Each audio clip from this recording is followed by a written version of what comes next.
अगर जीव को क्रमबद्ध पर्याय पे सच्ची श्रद्धा हो जाए, सच्चा भरोसा आ जाए, निर्णय हो जाए कि जो जो देखी बीत राग ने, सो सो होसी वीरा रे, अनहोनी कछु नहीं हो, काहे होत अधीरा रे।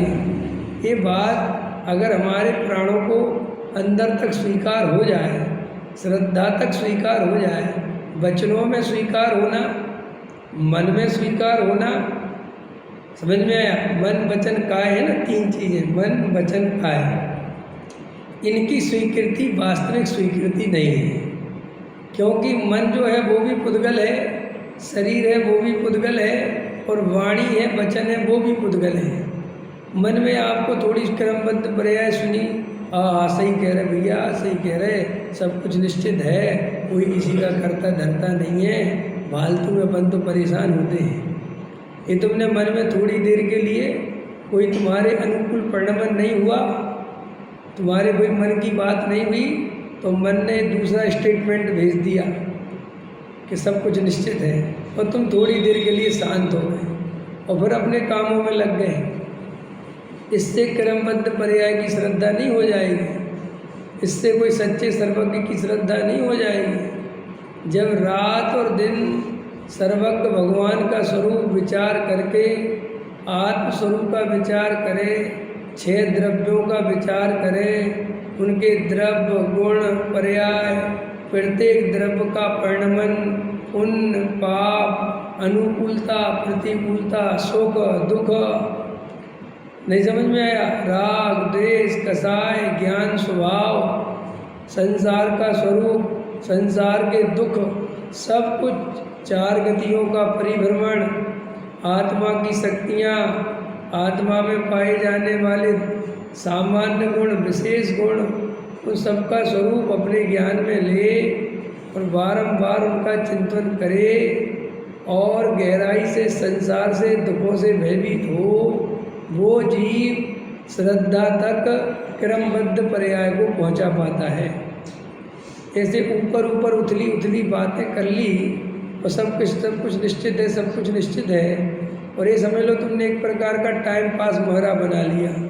जब जहाँ अपनी बात नहीं चली तो सब कुछ निश्चित है, जहाँ अपने मन का काम नहीं हुआ, अरे सब क्रमबद्ध में ऐसे ही होना था।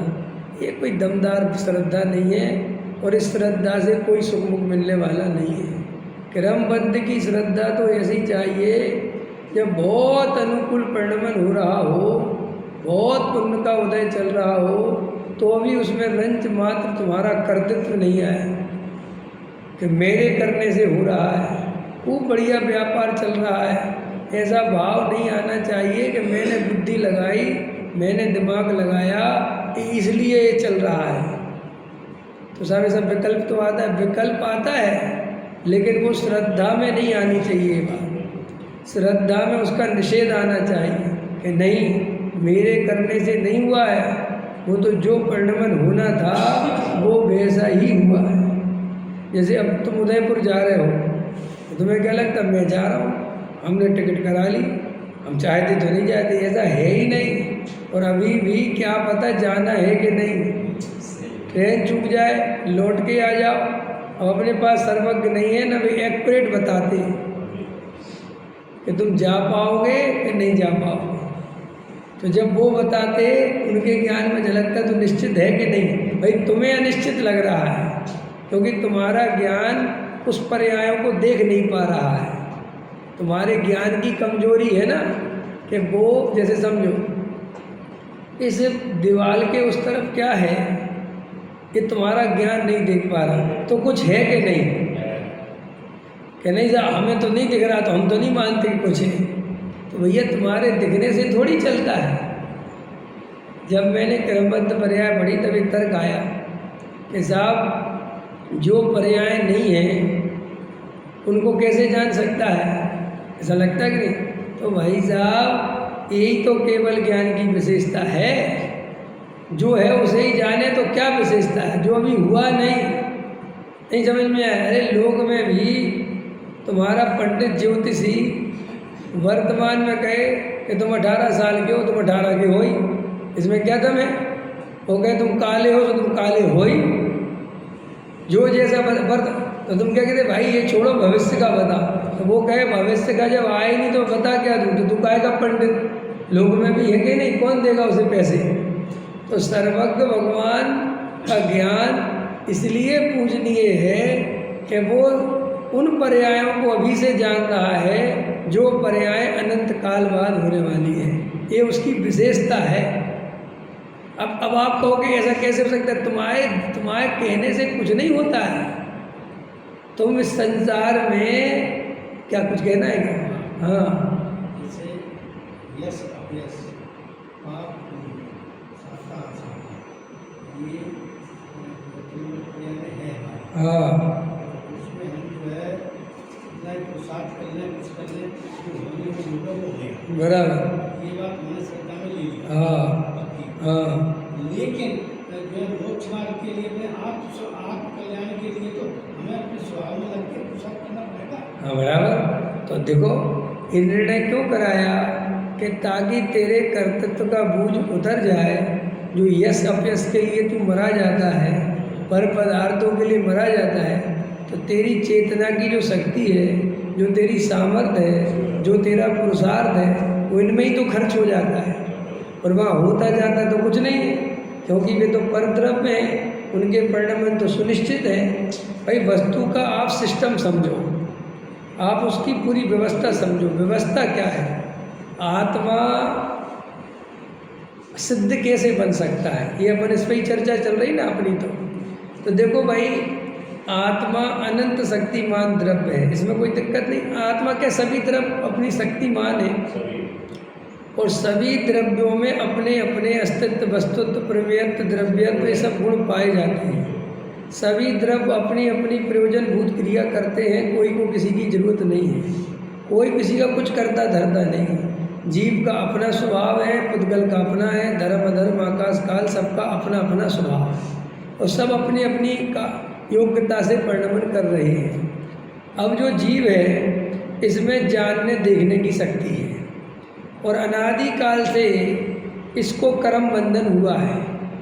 जीव को अनादि काल से ऐसा ही सिस्टम है, समझ लो जैसे सोना और मिट्टी किसी ने खदान में जाके मिलाए नहीं है, स्वभाव से ही वहाँ मिले हुए पैदा होते हैं। जैसे दूध और पानी किसी ने मिलाया नहीं है, वो गाय के स्तनों में से मिला ही हुआ निकलता है, प्रकृति है ऐसा सिस्टम। ऐसे ये जीव और कर्म बंध किसी ने मिलके कराया नहीं है, यहाँ से जीव को पकड़ा और यहाँ से कर्मों को पकड़ा और दोनों को बांध दिया, नहीं। अनादि काल से ऐसे ही बंधन चला आ रहा है। अब इस बंधन का कारण क्या है? तो इस बंधन का कारण जीव ने अपने आत्मस्वरूप को आज तक नहीं पहचाना। समझ में आया? क्यों? कि वो कर्मों से घिरा रहा, शरीर संयोगों से घिरा रहा, और इंद्रिय ज्ञान होने के कारण उसे आत्मज्ञान की तरफ उसका ध्यान नहीं गया। समझ में आया? और वो उन्हीं संयोगों में, उन्हीं परद्रव्यों में एकत्व ममत्व करता रहा, क्योंकि उसे आत्मा का परिचय तो था नहीं, अपने स्वरूप को जानता नहीं था।